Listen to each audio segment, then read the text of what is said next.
actually a member of a gaming organisation, FreneticArray, or Fray for short. A lot of people don't know much about this. Maybe you can tell us a bit more about FreneticArray. Well, FreneticArray is like, it's a gaming organisation, right? They are really, the difference between Fray and most organisations is that they're really structured, and we have a lot of good communication between all the members, so we can talk to the head of Fray really whenever we want. We just jump on Vent. We can talk to all the other Vent, for the layman's out there. Vent's Trillo. It's like a thing on your computer. It's like the Teams. I don't know. Yeah. Assuming most people know what it is, but it's a chat system. Chat system. There you go.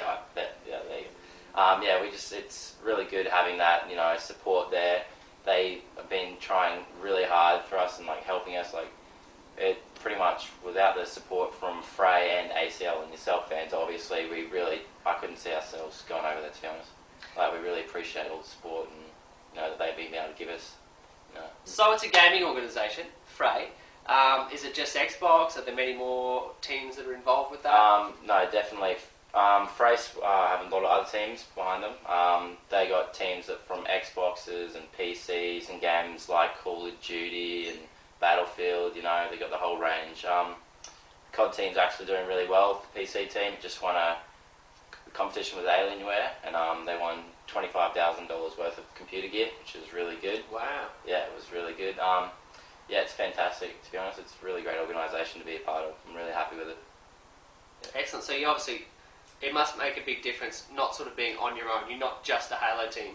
You're a Halo team, you're a Call of Duty team. Yeah. Do you feel like there's this sort of community thing being the number one for everything? Yeah, it's really good having that support and that, they just sort of help us with anything we need. We have any problems, they can help us out. And you got all the resources from all the other teams, from all the other ranges of whatever they do, I guess. A lot of people don't even know the sort of source story of how We Control came together with the current members. So obviously we've got Benno, but we'll go back a little bit. Before you had Benno, you had Ripped, and that's where you started to see your success story. Yeah. So you had Ripped, Slayer, Voltage, and of course Hef. Tell us about how those four members came together and how that sort of evolved. You don't have to go all the way back into the past, but when you met up with those guys.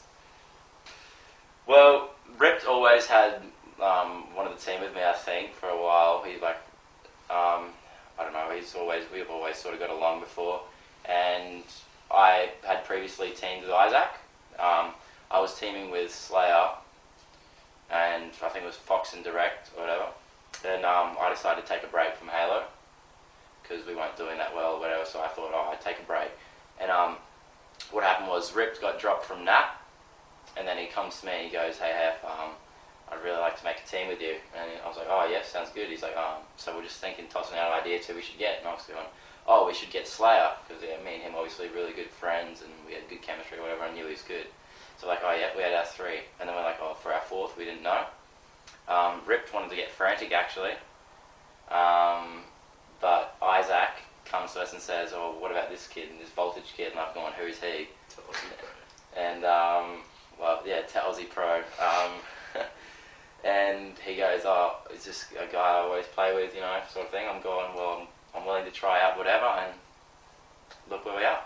And it just worked from there? Yeah, just really, everyone just clicked from day one. We all just, had good chemistry. We're all sort of younger players as well, so it was pretty good, We all were in school, so we all could work around each other's times and everything.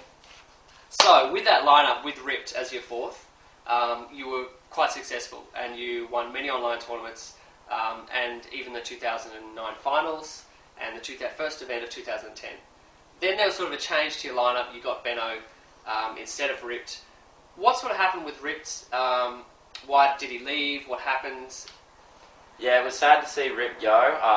I think he just decided that he was over gaming for a while, I guess, after Adelaide. He wasn't even 100% sure in coming into Adelaide, to be honest. He wasn't that dedicated in coming. He was always hesitating, and I think just after we got back from there, he's just gone to us, "Hey guys, I really don't think I can put in the dedication that you guys need to be able to do well over in MLG." So he said, it's not fair enough. I don't want to be selfish, and not give it the 100% that you guys would want. So I'm going to sort of leave the team, which was his decision. At the time, I was pretty unhappy with it because I used to think, regardless of how his play style is and how a lot of people think he plays, it used to work really well for our team. So I was worried about getting in a new player if that would just throw everything out of whack or out of balance or whatever. But yeah, so we're looking at other players. Obviously, we're always keen to. Who were you looking at? Well, obviously, we're always keen to look at Benno, but we didn't know how, if we could get him, you know, the best player of 2009, overall best player of 2009, always the first option. We were looking at asking Doco as well. Doco was actually maybe going to attend Adelaide with us when Rick was not going to play for us, but that was just, yeah, that was another thing. So pretty much we were looking at Doco, otherwise we would have had Benno pretty much. We saw them as the two players that could fit the role. And luckily enough we got Benno. Talking about Benno, obviously Benno's the new fourth since prior to Melbourne and online round 2 for FreneticArray.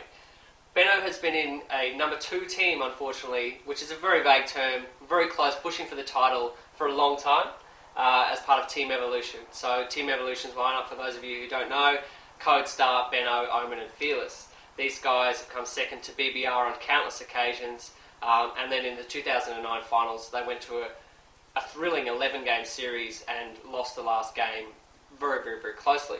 So Benno, I have to ask you, now you're in the number 1 team, how does it feel to go from that step where you're number 2, always so close, now you're there? Yeah, I mean, getting second place just takes so much out of you. I mean, you put all them hours in, and it's just like, second's still good, but I mean, you don't play for second, you play for first. So, I mean, joining Fray and winning, like, it was just like a great feeling. I mean, all the hours and stuff that you put in just finally pay off, and and people start recognising you as like being the number 1 team, and yeah. And has your team role changed since joining Fray? Yeah, it has actually. It feels like I'm playing, I don't know, a lot more team orientated. It feels like there's a lot more teamwork overall, and I mean, I'm still doing like my similar role on TV, but it just feels a bit more. So like I'm getting help, I guess. For those at home who may not have seen some of the tournaments, or I guess would it be fair to say that you were the main slayer for TE, and you're doing maybe a bit more objective work now, or? I'm definitely doing more objective work now, but I mean, yeah, probably Cody was probably the main slayer on TE, but still, like, I guess if you go by stats, then I guess you could say I was the main slayer.